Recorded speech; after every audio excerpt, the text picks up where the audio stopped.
Setiap kali seseorang mengalami patah hati, ada dua outcome yang terjadi, yaitu pertama adalah semakin terpuruk, jauh dari jodohnya. Yang kedua adalah bangkit. Nah, Anda memilih yang mana? Jika Anda pilih yang kedua, silahkan nonton video ini sampai akhir.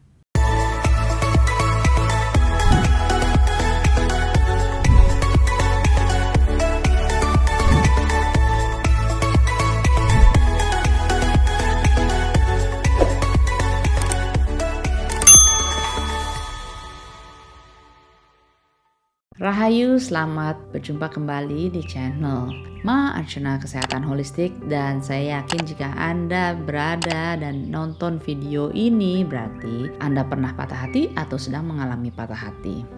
Semoga video ini akan membantu. Masalahnya banyak orang ketika mengalami patah hati banyak sekali yang menjadi depresi, semakin terpuruk, tetapi ada juga justru yang bangkit. Saya ingin sharing tahap-tahap yang perlu dilalui jika Anda ingin bangkit dari broken heart. Inilah tahap-tahapannya. Pertama, ketika kita menerima kabar bahwa kita diputusin atau kita mutusin suatu hubungan, ini tidak harus berkaitan dengan pasangan, tetapi bisa dengan sahabat, bisa dengan kondisi yang lain-lain, harapan yang akhirnya tidak tercapai. Kita melalui tahap denial. Denial itu istilahnya adalah penyangkalan. Kita menyangkal, ini enggak terjadi sama diri kita, enggak mungkin terjadi. Seolah-olah ketika seseorang memberikan kabar buruk pada diri kita, terus kita berupaya untuk mengusir orang tersebut. Jangan-jangan gue nggak mau dengar gitu. Inilah tahap awal. Tapi jangan khawatir, saya akan mengutip apa yang dikatakan oleh seorang sufi yang bernama Rumi. Beliau mengatakan, once your heart is broken, open, then journey deep inside. Makanya mengalami broken heart atau melalui broken heart walaupun pedih, menyakitkan dan segalanya, it's not always bad news. Banyak sekali orang-orang yang justru memulai perjalanan spiritualnya, evolusi batinnya dimulai dari broken heart. Nah, jadi kata-kata Rumi itu benar sekali. Kembali lagi, di awal kita benar-benar menyangkal bahwa ini tidak terjadi. Pastikan kita nggak mungkin menyangkal terus-terusan, ya kan?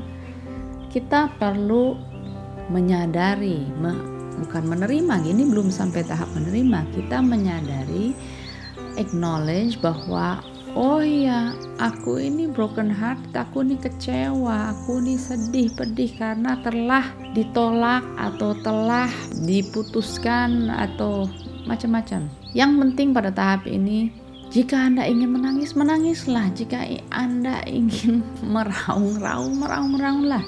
Tapi di tempat yang safe aja ya, nanti malah dipanggilin polisi dan sebagainya. Tahap ini Anda sebut dengan katarsis. Perlu sekali, jangan sampai dipendam. Karena banyak orang yang patah hati, padahal kan di sini hati bukan secara fisik, organ. Tapi jangan salah loh. Kalau tidak diatasi broken heart ini, akhirnya juga bisa menyerang jantung dan hati. Jangan lupa, di video-video saya sebelumnya saya telah menjelaskan tentang hubungan antara the mind dan fisik, the mind body connection itu. Dan ini ada penelitian secara saintifik. Orang-orang yang mengalami patah hati ternyata memang ada pengaruh di bagian otaknya tertentu yang memang berkaitan dengan perasaan, dan ini akhirnya akan mempengaruhi organ-organ tubuh yang lainnya. Jadi yang penting adalah untuk menyadari, oke, aku ini benar-benar patah hati. Yang dialami memang kita mencoba untuk mengatasi rasa kepedihan tersebut. Lalu tahap berikutnya adalah kita harus mengatasi rasionalisasi. Nah, maksudnya apa? Karena sering kali ketika kita mengalami patah hati, kita mencoba memikir seperti ini, nggak mungkin terjadi, ini pasti ada suatu kesalahan, nggak mungkin, kan aku selama ini melakukan yang terbaik, aku sudah menjadi yang terbaik dan macam-macam dan segalanya. Nah, kita harus berhenti untuk mengatasi rasionalisasi tersebut. Dan ketika kita mencoba untuk merasionalisasikannya, kita mikir, oh enggak, kayaknya minggu depan juga dia akan balik lagi dan segalanya. Atau kita berdoa sama Tuhan, Tuhan tolong supaya dia balik lagi kepada saya. Kalau dia balik lagi sama saya, nanti saya akan berhenti pergi dugem, atau saya akan berbakti kepada orang tua saya, atau saya akan berjanji macam-macam. Itu yang sering terjadi. Dan yang sering dialami oleh saya adalah ketika orang-orang datang ke saya, tolong dong lakukan sesuatu supaya mantan saya balik kepada saya. Terus saya bilang, saya tidak melakukan hal itu, tapi yang saya bisa lakukan adalah saya bisa melayani untuk membenahi diri Anda, merubah energi Anda, sehingga ketika energi Anda menjadi lebih baik, segala sesuatunya akan berubah. Jadi pengennya adalah yang singkat. Karena memang pada tahap ini orang yang lagi patah hati inginnya adalah ada seseorang atau siapapun yang menyelamatkan mereka untuk mengeluarkan mereka dari perasaan yang begitu menyakitkan dan kepedihan yang begitu mendalam, dan diberikan pengarahan, harus suruh ngelakuin apa, ngelakuin ini, ngelakuin itu. Dan banyak orang juga malah justru akan melakukan rebound. Rebound itu apa? Langsung mencari pasangan lain untuk terlibat dalam hubungan yang baru. Nah, ini adalah suatu keliruan. Jika Anda belum beres dengan patah hati sebelumnya dan langsung masuk ke suatu hubungan baru, ini akan merusak segalanya. Merusak hubungan yang baru tersebut, atau Anda tidak menjadi bahagia karena itu hanyalah pelarian diri. Lalu tahap berikutnya adalah tahap menyerah, pasrah.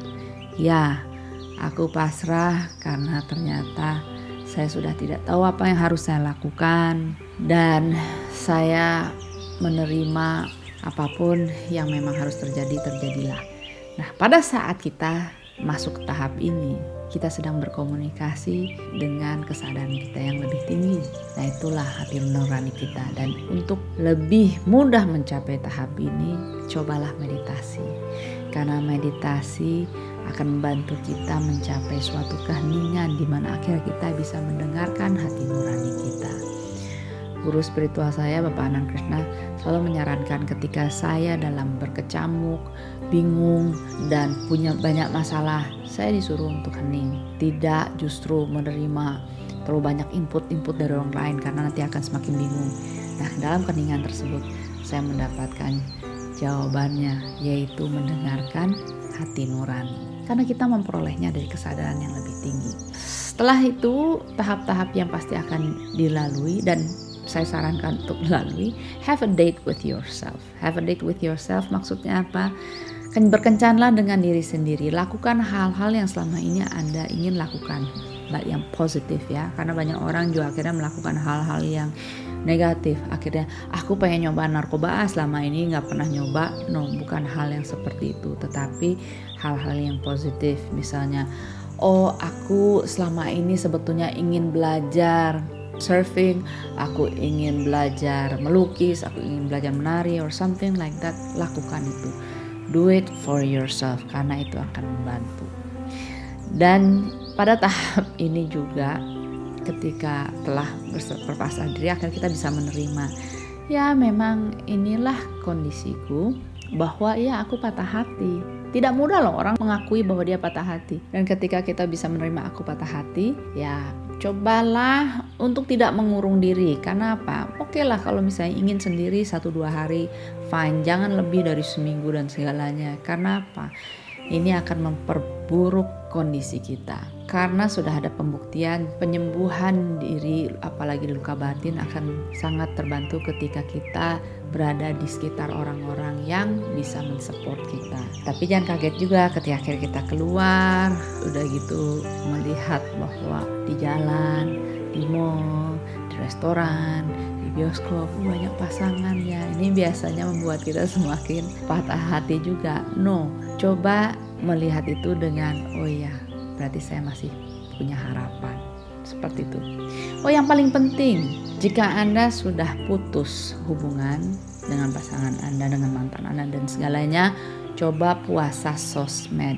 Karena apa? Yang sering terjadi adalah kita stalking, maksudnya ngikutin, pengen cari tahu nih si mantan aku tuh sebetulnya menderita juga nggak sih, atau malah justru semakin bahagia. Seperti itu akan sangat menyiksa kita.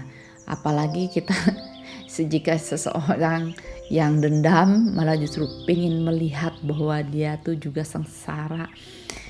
Lupakan, itu hanya akan menyiksa diri kita. Dan saya jadi teringat dengan sebuah film, saya lupa judulnya apa. Di situ juga dia mengalami patah hati dan yang dia lakukan adalah sesuatu yang positif.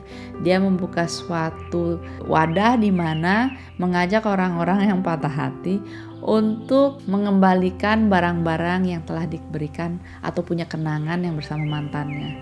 Ternyata itu suatu healing proses. Jangan menyimpan barang-barang yang selama ini telah diberikan oleh mantan Anda, karena justru akan menyiksa Anda dan semakin sulit untuk bisa terlepaskan dari broken heart tersebut. Dan yang terakhir adalah nikmati saja apa yang Anda lalui, karena toh segala sesuatu sudah lewat. Kita tidak bisa merubah apa yang terjadi di masa lalu. Dan jika memang Anda suatu penyesalan, ya it's okay menyesalah, tapi jangan terlalu lama. Karena apa? Kalau Anda menyesal terus menerus, itu tidak akan membantu, justru akan memperburuk masa depan Anda. Lalu gak usah mikirin masa depan, yang penting adalah lakukan yang sekarang Anda miliki. Do the best dengan apa yang Anda miliki sekarang.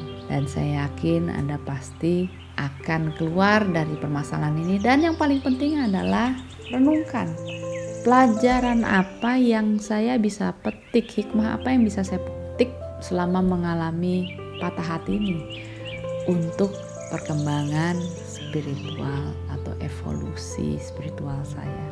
Pasti segala sesuatu ini ada hikmahnya. Jadi itu yang bisa saya sampaikan dalam sharing kali ini. Untuk meditasinya, coba meditasi yang letting go di video saya sebelumnya, bisa lihat di link di atas ini.